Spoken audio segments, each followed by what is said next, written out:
Adelante, profesor. Bueno, muchas gracias. Les agradezco y también estar al lado de Francisca Barrientos y Erika Isler es un honor para mí. Ellas son unas grandes profesoras y por lo tanto muy agradecido. Y también felicitar este congreso. Creo que es muy importante y en este lugar estar un, digamos, un dirigente de una organización de consumidores es un honor para mí estar aquí. Así que les agradezco la invitación y voy a referirme a algunos casos puntuales de lo que está sucediendo producto de la pandemia, que creemos que son parte de la discusión que vamos a tener en los próximos meses o en el futuro, porque claramente hay un sinnúmero de debilidades, omisiones que hoy día se están presentando con respecto a la protección de los consumidores específicamente. Y claramente esto tiene que ver con la práctica diaria de lo que estamos nosotros detectando a través de nuestro trabajo con ADECUS, en que nuestra plataforma y los reclamos de los consumidores nos están diciendo cuáles son los problemas que están teniendo para hacer valer sus derechos como consumidores ante una situación de crisis sanitaria, de crisis social, que hemos venido arrastrando en los últimos 9 meses. Por lo tanto, creo de que es bueno hacerlo presente lo que tenemos. Y yo quería referirme en primer lugar a lo que es uno de los derechos que tienen los consumidores que compran a distancia o en reuniones convocadas, como es el derecho a retracto. Que en resumidas cuentas es el derecho a arrepentirse. Es más que eso.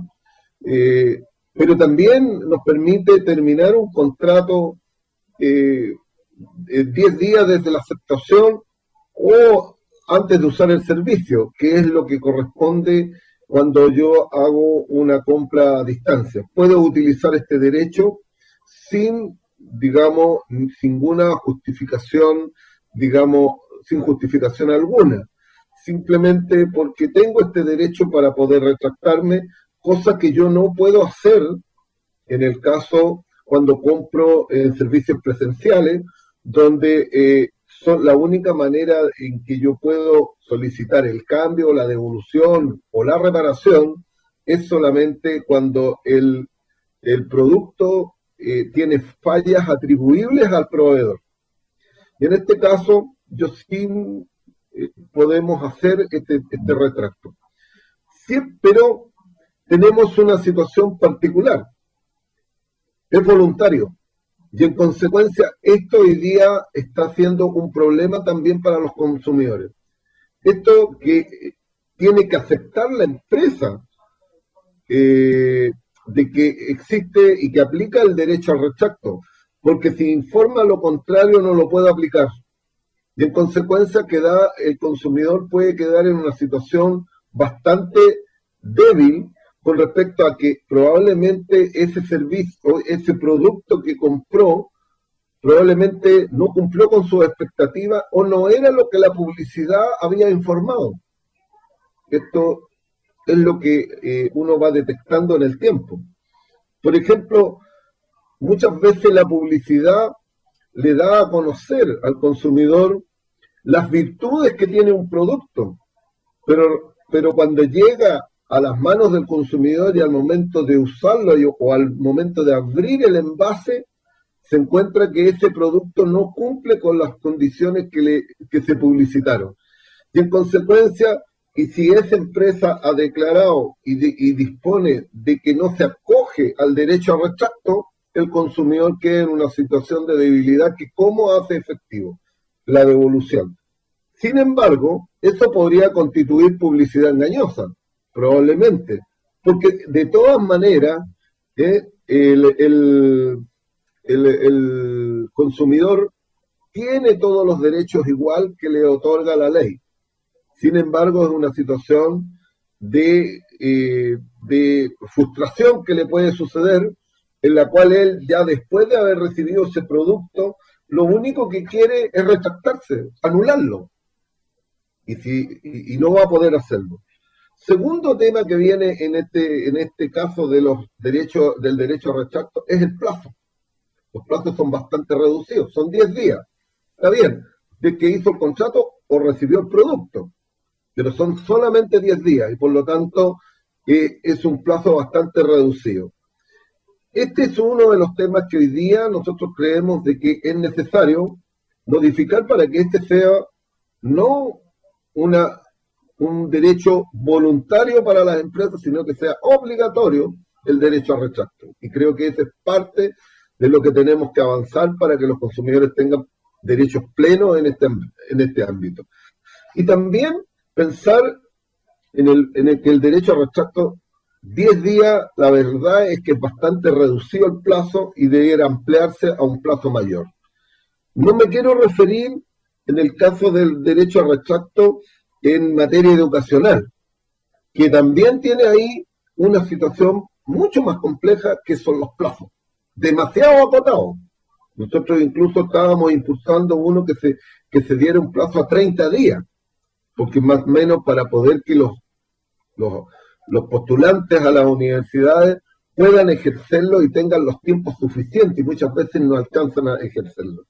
Por lo tanto, este es uno de los temas que yo quería plantearles, que creo que aquí hay que avanzar para poder colocar este tema y ampliar este derecho. El segundo tema que yo quería plantearles es los derechos de los consumidores que han comprado un bien o servicio y han cancelado anticipadamente y las empresas se declaran en quiebra o reorganización. Y aquí, como ustedes hablaron un poco, dentro de las preguntas estaba el caso LATAM. La verdad es que ahí estamos absolutamente desprotegidos. Porque si una empresa se declara en quiebra, lo que va a suceder es que nadie puede demandar, supuestamente, individualmente. Nosotros consideramos de que eso es para las personas que demandan individualmente, pero la ley de quiebra no habla de demandas colectivas y no las impide. De hecho, la demanda que nosotros hicimos, el tribunal ya dio la admisibilidad. Y por lo tanto, ahí los consumidores es el mecanismo. Pero cuando una empresa se declara en quiebra o en reorganización, la ley de quiebra fija prioridades. Y en esas prioridades los consumidores no existen en la ley y no están estipulados en qué lugar van a tener prioridad. Porque también tenemos que considerar de que en el caso de una línea aérea, los consumidores pagaron anticipadamente, creyeron en la profesionalidad de la empresa, creyeron en la imagen corporativa y la responsabilidad que tenía, pero al momento de declararse en quiebra, que puede ser por un caso de fuerza mayor o puede ser por malos manejos económicos, por mala administración, digámoslo con toda claridad. El caso LATAM no es que la empresa esté hoy día en una situación de quiebra principalmente por el caso de la crisis sanitaria. La empresa venía arrastrando una situación de crisis económica por mala administración de hacía años, desde su fusión. Por lo tanto, hoy día lo que hizo fue, explotó esa situación de pérdidas que venía arrastrando desde hace muchos años. Y por lo tanto, no le podemos responsabilizar 100% que producto de la crisis sanitaria una empresa de este tipo haya quebrado. O que esté en una situación económica. Hoy día lo que está solicitando es una reorganización. Pero si uno mira la solicitud de reorganización que hizo en Estados Unidos, los consumidores no reconoce una deuda de más o menos 2 millones de pasajes que equivalen más o menos a 200 millones de dólares que pagaron anticipadamente solo los pasajeros chilenos. Solo los pasajeros chilenos. Esa es la realidad de una empresa. Y en consecuencia, la empresa coloca plazos preestablecidos por ello para poder utilizar los pasajes o nos da la oportunidad de transferir, de abrir los pasajes indefinidamente tampoco deja la posibilidad de transferir el ticket para las personas que compraron un ticket y hoy día no tienen ninguna justificación o no quieren viajar y que puedan hacer lo otro, pero que tenga un plazo indefinido. Esta ha sido la norma que se ha ocupado en Europa y en España especialmente, donde los pasajes quedaron abiertos indefinidamente. Y además existió un mecanismo donde se hizo la devolución a todos los pasajeros que lo solicitaron en un plazo de 10 días. Ante la solicitud se devolvió. En Chile no hay esa posibilidad, porque además entrega a los pocos que se le ha entregado una devolución de pasaje, ha sido absolutamente parcial. No es el total, porque aquí hay tasas de embarque, y la tasa de embarque está cobrada, pero no tiene justificación el cobro.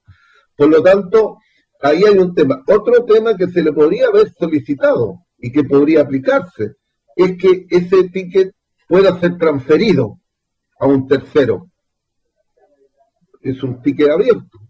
Ninguna de esas posibilidades hoy día se ha dado y la única solución que da una línea aérea hoy día es colocarle plazo hasta el 31 de diciembre. El que no lo utilice perdió el pasaje.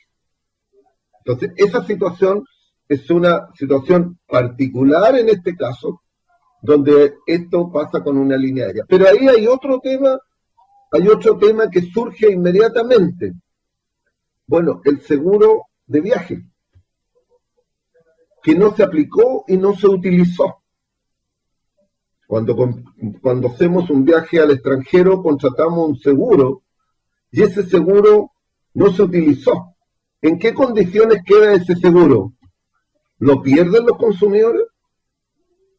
La verdad es que también la experiencia internacional dice de que esos seguros a las personas ha dado la posibilidad que quede pendiente para cuando viaje próximamente o simplemente devolverlo. Porque si lo consideramos de esa manera, esa empresa que podría estar hoy día en una renegociación, la renegociación va a significar que la empresa está buscando los recursos para seguir su continuidad. En la continuidad, ¿cuál es la prioridad en caso de que ya empiece a obtener utilidades? Aunque sea 1 año o 2 años plazo. Los consumidores nuevamente no están. ¿Quiénes están? Los inversionistas, los que van a inyectar dinero hoy día para poder entregarle recursos a la empresa para que pueda seguir operando. Pero la devolución a los consumidores tiene plazos acotados. Por lo tanto, ahí hay un tema que hay que resolverlo, hay que modificar la ley de quiebra, habrá que incorporarlo en la ley del consumidor y en la ley de quiebra simultáneamente, porque tenemos casos particulares donde si se menciona en la ley del consumidor, la otra ley no lo considera y no la toma en cuenta. Entonces, claramente tenemos que modificar y en este caso yo creo que es otro de los temas que a los consumidores les está afectando en forma significativa. Pero también tenemos que considerar otros temas. No es solamente las líneas aéreas. Conocimos el caso de la Casa Blanca. Yo creo que a lo mejor muchos lo escucharon. Es la casa que vendía y hacía los trajes de novia. Muchas novias pagaron por ese traje. Son cerca de 70 novias que habían comprado y cancelado anticipadamente ese servicio por esa empresa. Pero se declaró en quiebra. Bueno, cuando se liquide su patrimonio, porque ella está solicitando quiebra, no está solicitando renegociación, no quiere continuidad. Y por lo tanto, va a llegar el momento en que se van a evaluar su patrimonio, se va a liquidar, y en la liquidación, ¿quiénes son los que tienen prioridad? ¿Los trabajadores primero? Son ellos. Siempre en la ley de quiebra los primeros son los trabajadores, las cotizaciones previsionales, después pueden ir el fisco, después vienen los inversionistas, los acreedores y los consumidores vienen a la cola, que podrían hacer acciones. Bueno, esas novias van a tener que probablemente pelear mucho para que a ver si tocan algo de lo que sobre una vez que le paguen a todos los demás. Y esa es una situación que puede ocurrir no solamente en una situación de crisis como la que tenemos hoy día, no van a ser estos casos únicos, van a haber muchos más, donde los consumidores han pagado anticipadamente por un bien o servicio y una empresa quiebra. Por lo tanto, ahí hay un tema que a nosotros nos interesa que se vea esta situación, porque creo que nosotros lo que proponemos, que bien que está Francisca, ella siempre ha sido muy proactiva y sabe de que este es un tema que va a surgir rápidamente y que podríamos tener situaciones de eso. Y como les decía, el tema de los seguros de los viajes, que es un tema que está pendiente. ¿Qué pasa con todos esos seguros que adquirieron los consumidores, que los cancelaron, pero que no se utilizan? ¿Se pueden prorrogar? ¿No se pueden prorrogar? Yo creo que ahí hay un tema que no es menor. Bueno, ese es un tema, dos temas que yo quería. Daniel, si por si acaso tú me avisas por el tiempo para poder ir avanzando. ¿Cuántos minutos me quedan? No se preocupe. ¿Cuánto? ¿Tengo 5 más? Ya, perfecto. Lo tercero es que yo creo que aquí hay otro tema que es importante y que realmente no tenemos mucha regulación con respecto, si bien podría interpretarse como incumplimiento de contrato, son los despachos que hacen las empresas, y especialmente ahora en tiempos de pandemia lo hemos vivido muchas personas, hay muchos reclamos que están llegando porque las empresas no están respondiendo con su logística para llegar a tiempo o en los plazos establecidos. Simplemente ahí tenemos un tema que no es menor y que realmente no tiene ninguna, aparte del reclamo que pudiera hacer el consumidor, que podemos hacerlo, la verdad que sanción, salvo concurrir al juzgado de policía local, que son temas bastante largos por una situación tan particular. Y en consecuencia, ahí hay una situación que también se produce, que es por los cobros, por los despachos. El reclamo permanente de los consumidores hoy día es que la verdad que sobre el cobro no hay regulación alguna.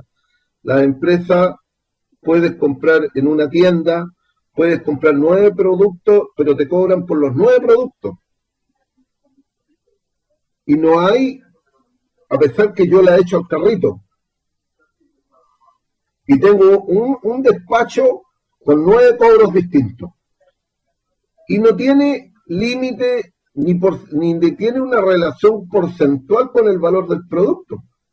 Muchas veces cuando se compra productos que no tienen un alto valor, el valor del despacho es tan caro como el producto. Entonces, claramente ahí hay una situación que los consumidores reclaman permanentemente y es bueno que también lo afrontemos. De eso creo que hay que empezar a poder conversar, porque creo que algunas son las omisiones que tiene la ley y otras cosas que realmente hoy día estamos aprendiendo en esta etapa. Estamos aprendiendo que esta situación tan especial que estamos enfrentando nos abre nuevas debilidades que podría tener la ley del consumidor y que hay que corregir. Y por último, yo me voy a referir un poquito, dentro del tiempo que me queda, a algo que nosotros estamos enfrentando hace bastante tiempo, y que es el endeudamiento, y cómo enfrentarlo. Porque la verdad de las cosas es que en el endeudamiento nosotros no tenemos mecanismo efectivo donde los consumidores concurran un poco en una cancha un poquito más pareja. Tenemos una legislación en la ley de quiebra donde tenemos lo que llamamos las quiebras personales. Podríamos llamarla de insolvencia. Pero esa ley, si bien hoy día los datos indican que algo más han aumentado los consumidores que concurren, pero la verdad que con las diferencias que tiene entre el tratamiento entre el consumidor y el acreedor, hacen recomendable que los consumidores tienen que tener tomar muchas precauciones y estar muy seguros, porque muchas veces no es recomendable ni siquiera acogerse. Una ley que me coloca como condición primera que tengo que tener 2 deudas morosas con 2 acreedores por más de 90 días. En consecuencia, que las cláusulas de aceleración de los contratos se aplican bastante menos tiempo y por lo tanto deja mucho que esta ley se aplique en las manos del acreedor. Lo segundo, el monto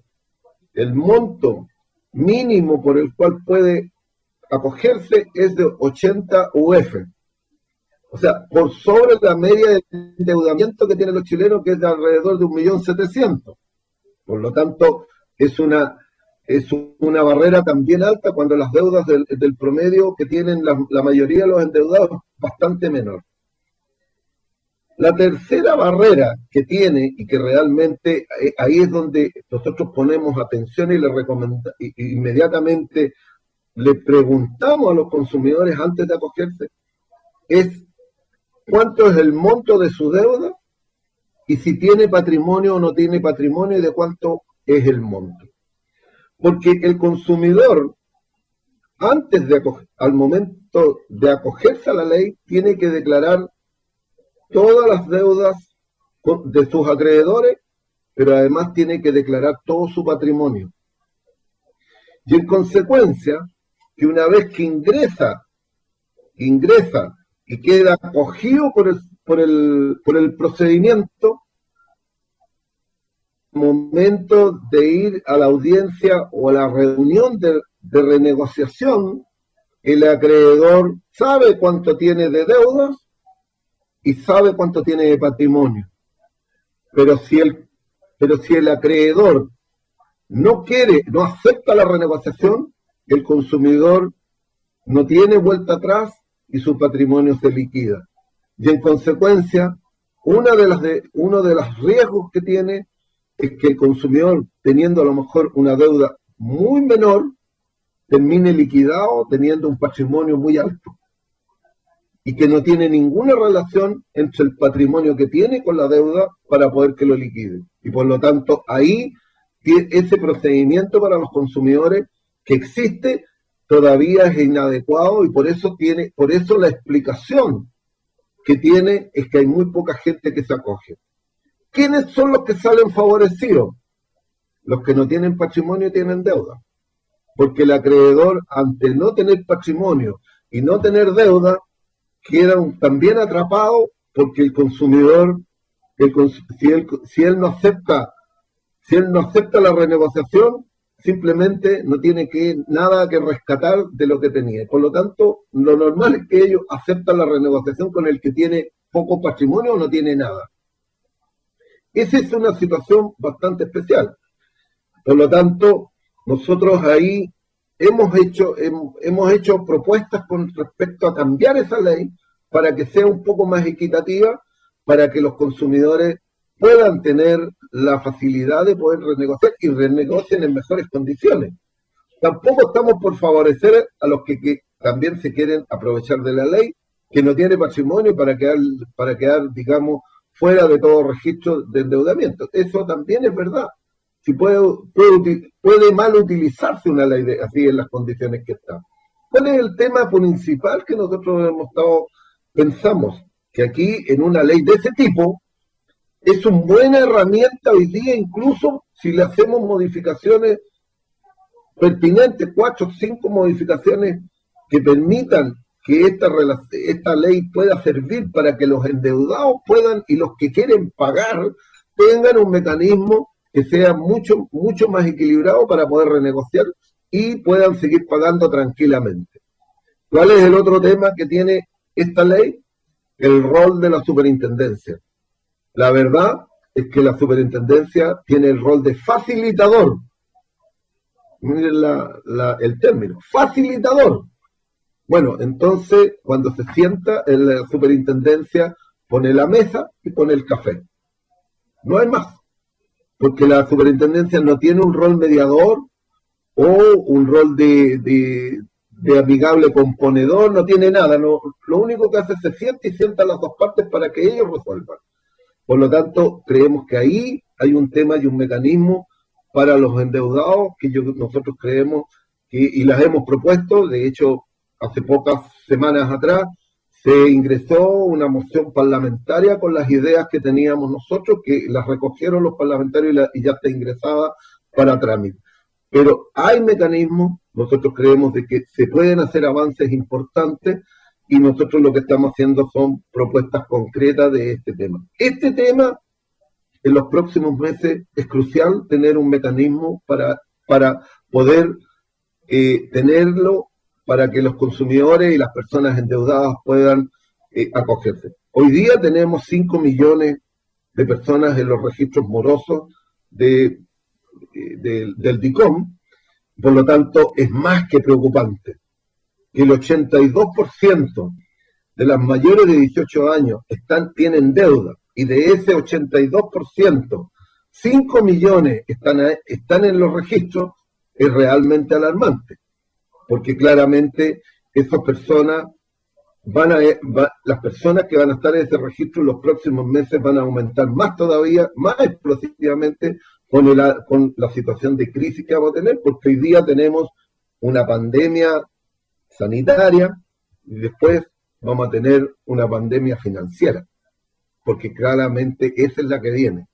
Y la alta cesantía va a provocar todo esto y nosotros creemos de que aquí hay que enfrentar los problemas que van suscitándose con ideas, con propuestas, pero que sean equilibradas.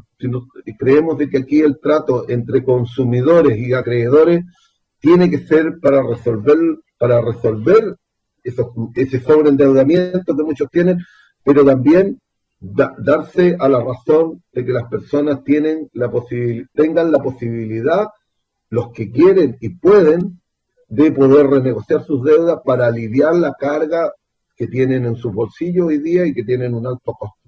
Entonces, ese es un poco lo que yo les quería comentar sobre mi propuesta. Muchas gracias por su exposición, don Hernán. Ahora, a continuación, la comisión organizadora ha recopilado una serie de preguntas que se han realizado tanto para el panel en general como para algunas preguntas en particular. Primero procederemos con las preguntas particulares para finalizar con una o dos preguntas generales a efectos de que se pueda generar una discusión final. A efectos de las preguntas particulares que se generarán, cada uno de ustedes posee aproximadamente 3 minutos para poder responderla a efectos de poder finalizar la jornada y que no se haga tan extensa. La primera pregunta es para la profesora Francisca Barrientos, que dice en relación con que en la actual pandemia que afecta a nuestro país, ¿se podría aplicar la teoría de los riesgos respecto a aquellos servicios que el proveedor no puede prestar, alegando al consumidor, en consecuencia de que su obligación de pagar el precio se extingue consecuencialmente, partiendo de la base que en la doctrina moderna está desprestigiado que el riesgo sea del acreedor? Uy, qué difícil la pregunta. Yo creo que habría que, no sé si tengo una respuesta definitiva, la verdad, no me lo he planteado. La aplicación del artículo 1550 es difícil sostenerla en materia de consumo, o sea, al menos digamos lo que ahí está plasmado. Esta idea del res creditori no parece compatible con las reglas de consumo que tienen un principio pro consumidor, que son normas de protección al consumidor, de manera que costaría justificar en el fondo que si la cosa perece por un cuerpo cierto, se extingue, ¿cierto?, por un hecho imprevisible, el consumidor tenga que seguir pagando por esa cosa, no obstante nunca pueda recibirla, porque pereció, digamos, que es la misma regla que se reitera en materia de compraventa. Distintos serían los casos de la imposibilidad, ¿cierto?, de otras obligaciones distintas a la obligación de dar. Yo creo que por ahí más bien tendría que estar la solución. Ahora, igual digamos, es como una aproximación, son las ideas que se me ocurren en este momento, pero con todo debo reconocer que la ley de consumo nada dice respecto del tema, que hay que integrar, que esa integración no puede ser plena, a diferencia, por ejemplo, de lo que ocurre en materia de casos fortuitos, porque en este caso, si aplicamos la regla de los riesgos tal como está en el Código Civil, la solución sería contra el consumidor, no en beneficio del consumidor, ¿cierto? Yo creo que por ahí iría mi respuesta. Muchas gracias, profesora. Ahora para la profesora Erika Isler, que en el marco de la seguridad en el consumo y particularmente en virtud de los daños ocasionados por el fabricante en un producto que no se encuentra vinculado con los consumidores finales, ¿podrían quedar amparados los consumidores en el marco de una acción colectiva, considerando que la ley de protección al consumidor exige la existencia de un vínculo contractual que ligue al infractor y al consumidor afectado? Gracias por la pregunta. Es una pregunta en realidad que viene acompañando el derecho de consumo del año 97. En el fondo, si es que se requiere o no la celebración de un contrato de consumo para que tenga lugar al menos la invocación de la ley de protección, ¿verdad? Porque la otra opción es irse por el régimen del Código Civil. Entonces, o sea, es una pregunta bastante amplia porque engloba primero el tema de la responsabilidad por producto y segundo el tema de la aplicabilidad de la ley de protección. Así que voy a hacer lo posible en 3 minutos. Primero el tema de la responsabilidad por productos, ahí en el estatuto jurídico no está todavía determinado, no tenemos nosotros una ley sobre responsabilidad por producto. Si nosotros adherimos a la tesis de Enrique Barro, tendríamos que irnos al régimen del Código Civil con sus tribunales competentes, ¿verdad? Argumentando que se trataría de un supuesto de responsabilidad extracontractual. Pero en cambio, si nosotros adherimos a la tesis de Hernán Corral y Pedro Zelaya, bueno, podríamos invocar algunas disposiciones de la Ley de Protección al Consumidor y en ese segundo supuesto se presentaría el conflicto que hace la persona que hizo la pregunta, no sé quién es. Ahora, respecto de la falta de la celebración de un contrato de consumo, ese es un tema que a mi juicio está súper superado a nivel de doctrina totalmente y a nivel de jurisprudencia yo diría que ya casi llegando al 90%. Si bien al principio de la vigencia de la ley de protección, claro, una gran cantidad de jurisprudencia efectivamente estimaba que se requería la celebración de un contrato de consumo para que tenga lugar la tutela de la ley 1496.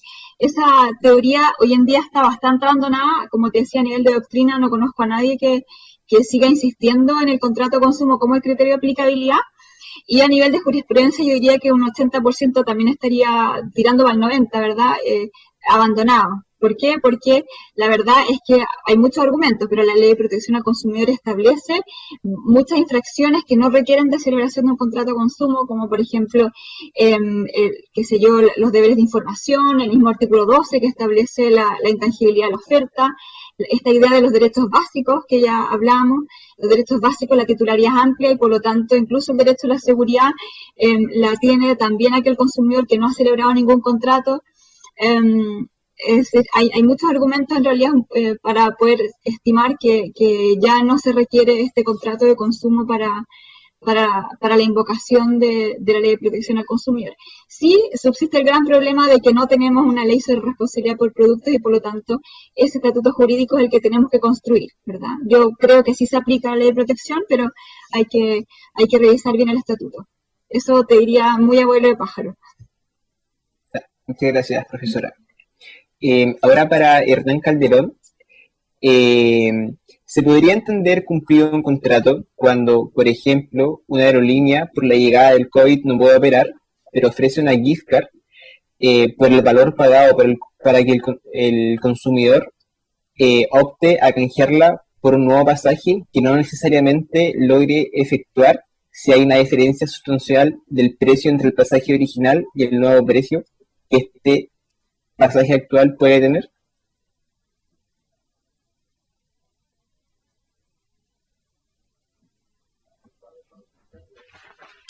Yo desde el punto de vista nuestro, en caso de, como el que se expone, el consumidor podría eventualmente recibir por el equivalente al pasaje una postergación o un ticket disponible para que él lo utilice en el tiempo que él lo considere. En segundo lugar, ese consumidor podría también se debiera dejar abierto para que él pudiera transferir ese ticket, que sería una opción si él, como reconocimiento por lo cancelado anteriormente por parte de la línea aérea.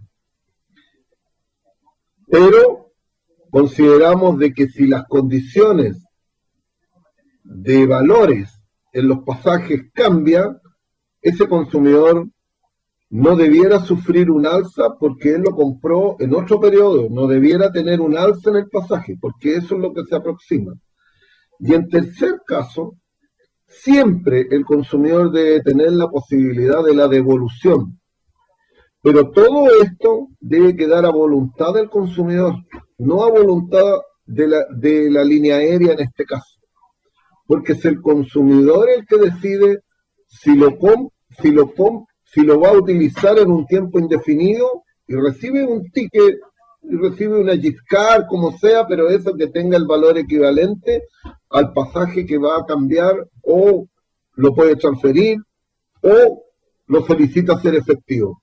De todas las maneras tiene que ser, porque si no, desde el punto de vista de nuestros abogados, del equipo que trabaja en la demanda con LATAM, se estaría constituyendo una apropiación indebida, porque claramente se está apropiando de un dinero que le corresponde a la persona y que no se utilizó, y hay un incumplimiento del contrato. Hay que un contrato que estaba establecida y estaba con fecha para poder hacer viejo. Más allá, y que es entendible de que las condiciones cambiaron por una situación de crisis, pero no puede no reconocerle el derecho adquirido en el contrato a ese consumidor. Muchas gracias por su respuesta. Ahora la profesora Francisca Barrientos también se manifestó y quería realizar una pregunta.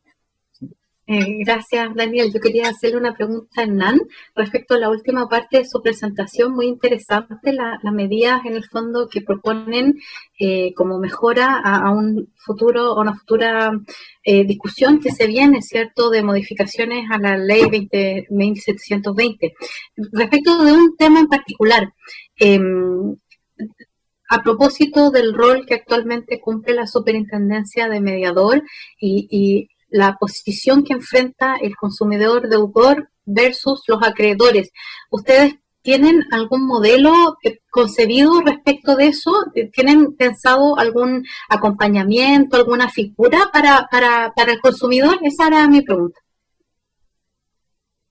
Sí, efectivamente tenemos una propuesta que en esa etapa, en la etapa ya donde estamos en la renegociación, nosotros creemos de que hay varios puntos que hay que aclarar. Por ejemplo, la propuesta primera es que en caso de no haber acuerdo en la renegociación, la superintendencia tenga el rol de mediador y que la superintendencia haga una proposición con respecto al acuerdo para poder que sea factible digamos, acercar las peticiones y que la superintendencia pueda levantar esa propuesta como mediador. Y el segundo punto que nosotros planteamos en esa renegociación es que puede existir la liquidación siempre y cuando la relación deuda-patrimonio no supere los 4 veces. Ese es un punto que nosotros planteamos. O sea, yo no puedo liquidar a una persona donde tengo una deuda y el patrimonio supera 10 veces o 20 veces. Eso ya es abusivo. Entonces, ¿eso qué es lo que hace? Incentiva a que no llegar a acuerdo en la renegociación. Porque eso es lo que es. Entonces, nosotros en ese punto tenemos esa posición. Muchas gracias por su respuesta. Ahora vamos a realizar 2 preguntas generales, a efectos de que ustedes vean si prefieren responder una o la otra, y respecto a la cual van a tener 5 minutos cada uno para poder responder. La primera sería, frente al incumplimiento de las compras a través de la red social Instagram o plataformas similares, ¿estas tiendas virtuales tienen algún tipo de regulación? ¿Deberían tenerla? ¿Cómo se protege al consumidor respecto a estas? Esto considerando que en la mayoría de las ocasiones el consumidor solo puede ver el producto por imágenes que ellos proporcionan, y en bastantes tiendas virtuales se establecen condiciones del tipo no se aceptan cambios ni evoluciones. Ahora la segunda pregunta es ¿hasta qué punto iniciar demandas colectivas contra las grandes empresas, como la que ya se mencionó respecto de la TAM o contra alguna empresa de telecomunicaciones, puede ser una buena estrategia considerando el largo aliento de los procesos y la situación de la pandemia actual? Entonces, no sé si alguno de los tres quiere partir y, bueno, tienen toda libertad de elegir una de las dos preguntas o si prefieren abordar las dos en conjunto.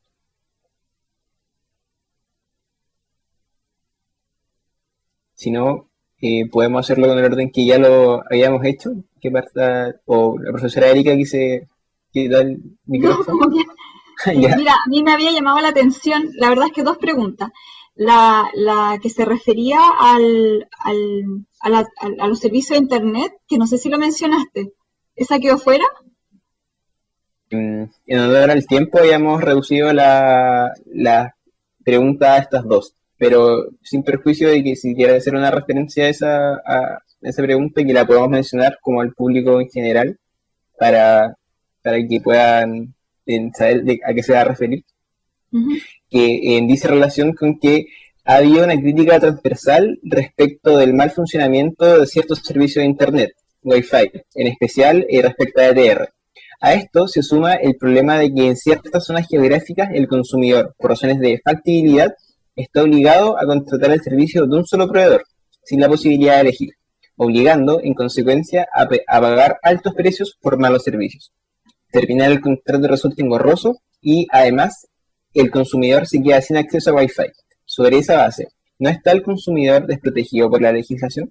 Entonces, ahora, dicha esta pregunta, está la posibilidad de que pueda responder cualquiera de las tres, o un poco de las tres, en el tiempo ya de 5 minutos, o un poco más si lo consideran pertinente. Entonces, ¿está usted, profesora? No sé, como quiera. Bien, sí, es que la verdad es que me llamó la atención esa pregunta porque tengo varios amigos que le ha pasado eso, entonces por eso me acordé de su situación. Tengo varios amigos que efectivamente me han indicado que su servicio de internet se ha visto fuertemente disminuido y que la argumentación que le han dado es que hay muchas personas conectadas, ¿ya? Entonces, en este sentido, lo que yo pensaba es que, digamos, esta no es una situación imprevisible, puesto que el proveedor, cuando va a realizar la conexión de cada consumidor, sabe exactamente cuántos consumidores está o cuántas posibles personas pueden conectarse al punto de distribución. Entonces, desde ese punto de vista, no me parece a mí que corresponda alegar que porque hay una gran cantidad de consumidores conectados, ¿verdad?, el servicio debería sufrir algún tipo de suspensión o una deficiente prestación. No sería, a mi juicio, un hecho imprevisible, puesto que sabe exactamente cuántos son los consumidores a los cuales que son posibles de conectar al mismo punto de distribución. Entonces, en virtud del deber de profesionalidad, pienso yo que debería satisfacer en ese sentido el contrato, y en ningún caso, digamos, alegar un eventual caso fortuito. Y por otra parte, efectivamente, como decía la pregunta, también me han preguntado por casos en que se establecen barreras de salida, lo cual me parece a mí que no se ajusta a la Ley de Protección al Consumidor. Esto también ha sido abordado en las circulares del CERNAC, en el sentido de que cuando la prestación no es posible, bueno, queda un poco a decisión del consumidor si persevera en el contrato o decide terminar el contrato, pero en ningún caso deberían establecerse barreras de salida para poder terminar con este servicio. Y por otra parte, la otra pregunta que se refería a la supresión o la limitación de garantías y derechos de retracto por Internet, que era la pregunta 2, si mal no recuerdo. Aquí creo yo que la garantía legal, desde luego, no podría ser limitada. Habría que distinguir entre la garantía legal y el derecho a retracto, ¿cierto? La garantía legal no podría ser limitada por el pacto, es una garantía mínima obligatoria, y en caso de compraventas por Internet rige igual, ¿ya? Es decir, no se podrían establecer estas cláusulas que digan que no proceden cambios ni devoluciones. Distinto el caso del derecho a retracto, en el sentido que el derecho a retracto en las contrataciones electrónicas es un derecho disponible para las partes y por lo tanto, de acuerdo a nuestra ley de protección, es un derecho que puede ser suprimido, ¿verdad? Ahora, como bien ha recomendado el CERNAC, también una circular en las circunstancias en las cuales nos encontramos y en razón de que se quiere un poco fortalecer los canales remotos e incentivar los canales remotos, es que sería una buena práctica que el proveedor no limitara este derecho de retracto. Eso serían muy rápidamente mi respuesta. Muchas gracias, profesora. Ahora la profesora Francisca Barrientos, y puede elegir alguna de las tres o algunas dos. Gracias. Sí, yo creo que voy a hacer como un mix de algunas de ellas. Respecto del complementando un poco, si es posible, ¿cierto? La respuesta de la profesora Isle, decir en el fondo que, claro, este tema está regulado por la circular interpretativa y tal como lo decía la profesora, en el fondo hay un deber de resistir, ¿cierto? No justificaría la excusa de no tener la factibilidad técnica o que existe una sobrecarga, incluso porque respecto de una empresa, la empresa más cuestionada, el organismo sectorial regulador, la Subtel en este caso, ha formulado cargos en contra de esta empresa, denunciando algunos hechos, al menos públicamente, que van en contra de los dichos de esa empresa. Habrá que ver, obviamente, el procedimiento, respetando los derechos de ese investigado, ¿cierto? Yo no quiero prejuiciar, simplemente estoy dando cuenta de un anuncio público, ¿cierto? De esta formulación de cargos que daba cuenta, según las noticias públicas, que decía en el fondo la excusa del proveedor. Es eso por una parte. Y por la otra, bueno, respecto de las acciones a tomar, respecto de estas dos empresas que han presentado mucha noticia precisamente por las deficiencias respecto a la calidad en la prestación de sus servicios. Comentarles o volver a reiterarles que desde el año pasado nuestro director nacional ha sido muy claro en la directriz y lo ha transparentado también públicamente respecto de cuándo y cómo ejercer las distintas medidas de protección que existen dentro del servicio. Existe un comité en la interna que decide, ¿cierto?, que ayuda al director a decidir más bien conforme a ciertos criterios, en este caso el número de consumidores, la gravedad del asunto, si el servicio es esencial o no esencial en este contexto tan especial de pandemia, si merece esa conducta ser sancionada con una infracción, porque eso se puede lograr en un juicio colectivo, más no en un procedimiento voluntario colectivo, porque así lo establece expresamente la ley, el tipo de daños que se quiere perseguir, por ejemplo, los daños punitivos, los llamados daños morales colectivos están solo contextualizados en el ámbito judicial, no en el ámbito extrajudicial. Es cierto que el procedimiento voluntario colectivo es un procedimiento, como su nombre lo dice, voluntario, ¿cierto? Es el Servicio Nacional del Consumidor, que ya sea, y aquí felicito también la actuación de las asociaciones de consumidores, CONADECU, JODECU, que se puede iniciar por denuncias, ¿cierto?, que han hecho y que efectivamente hemos recibido muchas de las asociaciones de consumidores respecto de distintos temas, uno de ellos, los que establece la pregunta, o bien por investigaciones internas o incluso por otros criterios, ¿cierto? Pero es un llamamiento voluntario que se hace a la empresa. Si la empresa voluntaria, insisto con este tema, ¿cierto?, de la voluntariedad, si decide acogerse, en el fondo se abre este procedimiento administrativo que puede llegar a buen puerto, a un éxito, ¿cierto? Desde el punto de vista de evitar un juicio colectivo, evitar una multa. Las multas se elevan drásticamente en la última reforma, la ley 21.081, y junto con eso, bueno, la posibilidad de solicitar daños, como les decía, que están circunscritos a un contexto judicial. Esas son las dos principales medidas colectivas, pero existen otras que también el Servicio Nacional del Consumidor utiliza y utiliza mucho, quizás no tan conocidas en el ámbito de la justicia de policía local. La denuncia o acción por el interés general es la más utilizada por el Servicio Nacional del Consumidor.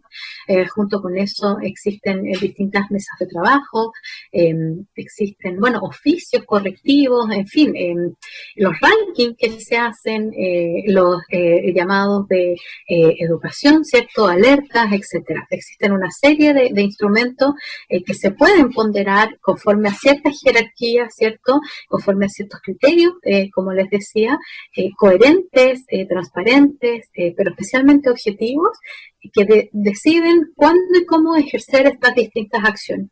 En este momento, y vuelvo a la idea inicial, ¿cierto? En este momento, así lo ha declarado públicamente nuestro director, el servicio está monitoreando y está fiscalizando.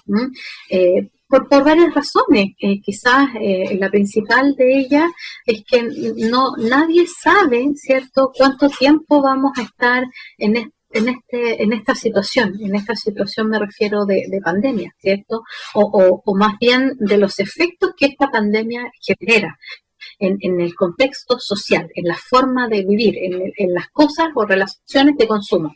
De manera que, si bien hemos visto distintas acciones, si bien hay ciertas empresas que han generado, digamos, mucho ruido, por ponerlo de una manera más dócil de decirlo, lo digo entre comillas, ¿cierto? No le es indiferente al servicio, se están realizando actuaciones internas, pero la herramienta principal en este momento ha sido la dictación de circulares como señales al mercado, la fiscalización y el monitoreo.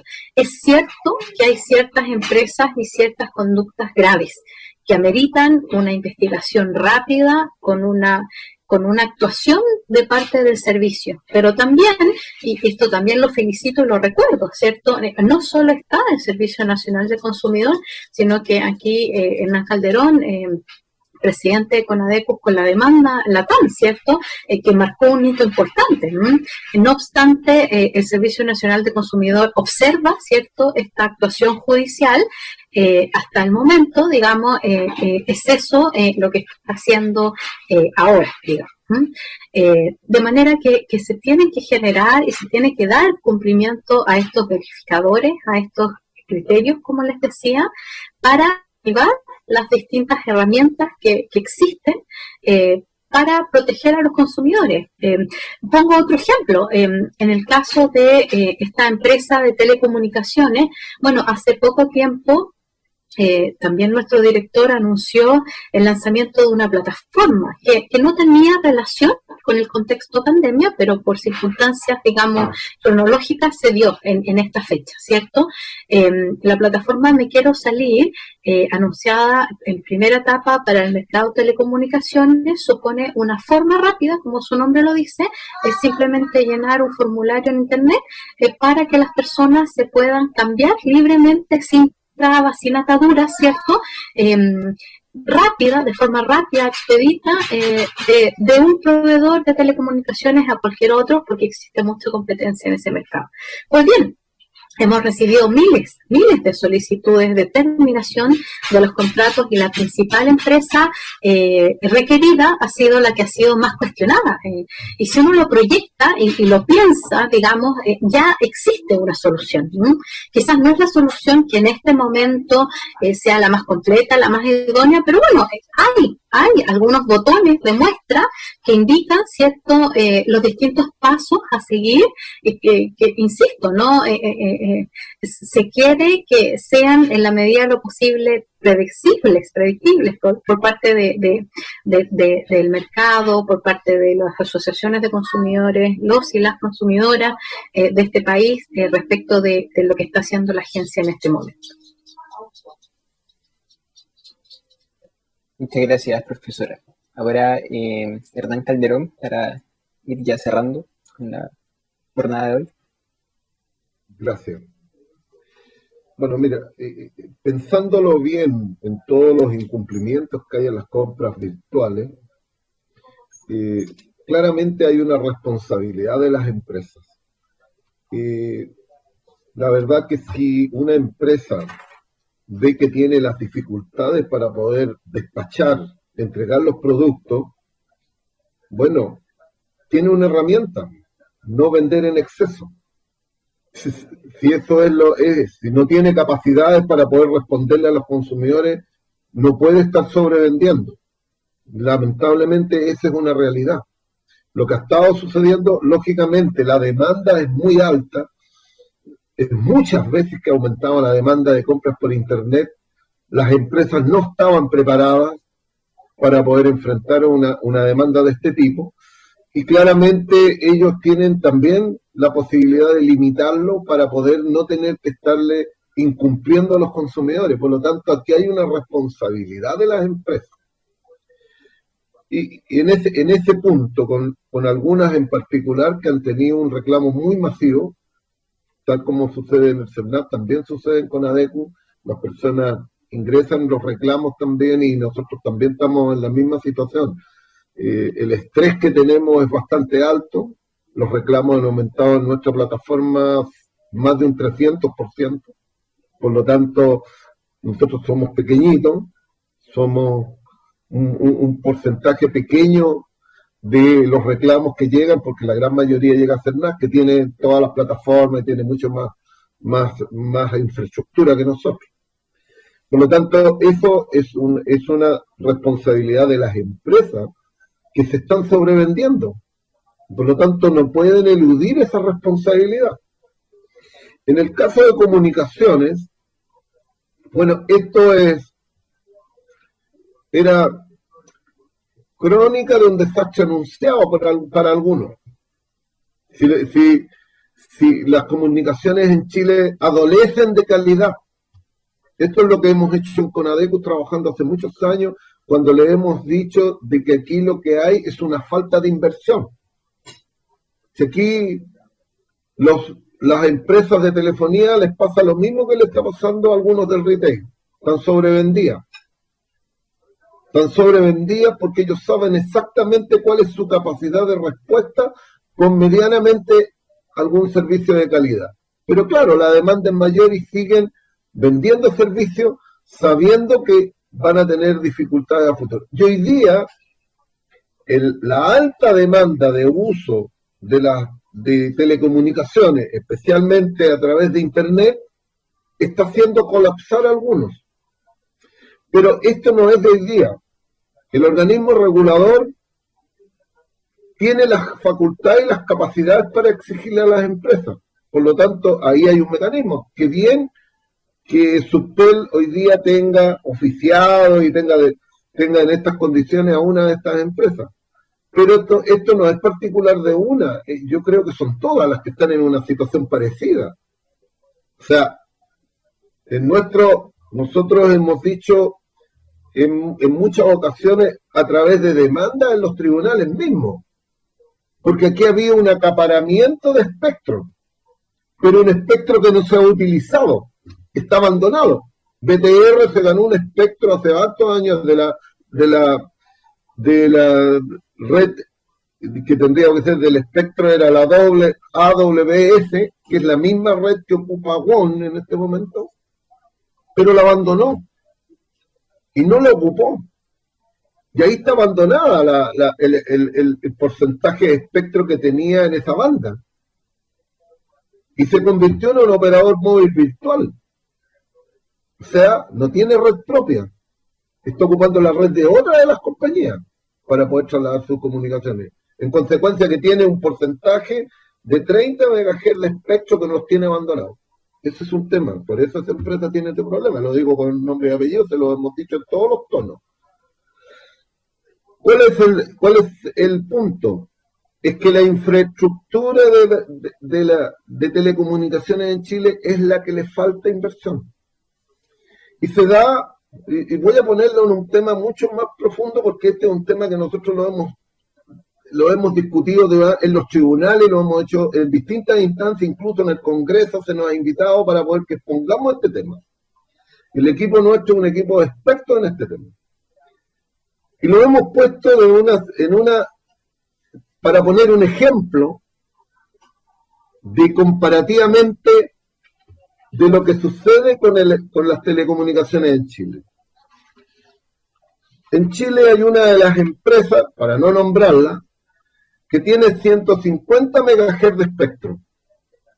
Tiene 7 millones aproximados de usuarios, de clientes. ¿Mm? Y es el 32% del mercado chileno. Lo comparamos con Estados Unidos. En Estados Unidos también hay una empresa que tiene el 32% del mercado. Esa empresa solamente tiene 115 MHz de espectro, pero tiene 145 millones de usuarios. Usted va a Estados Unidos y para bajar una película se demora 12 minutos. En Chile se demora 2 horas y media. ¿Cuál es el problema entonces? Uno con menos espectro da casi 10 veces, no sé cuántas veces mejor el servicio que el otro. Inversión. Nada más. Y yo hay algo anecdótico en esto, para que ustedes lo comprendan. Cuando se dijo de que se iba a entregar Internet con 4G en zonas rurales, hay una zona rural donde pasa en que cuando un vecino baja una película deja a 1.500 personas que son la zona rural, los deja sin comunicaciones. Nadie tiene más por qué está bajando la película. ¿Qué es lo que hay ahí? Falta de infraestructura, falta de mejorar la calidad del servicio. Y eso es lo que les está pasando a las empresas de telefonía. Faltó la inversión. Porque claramente hoy día se habla de 5G.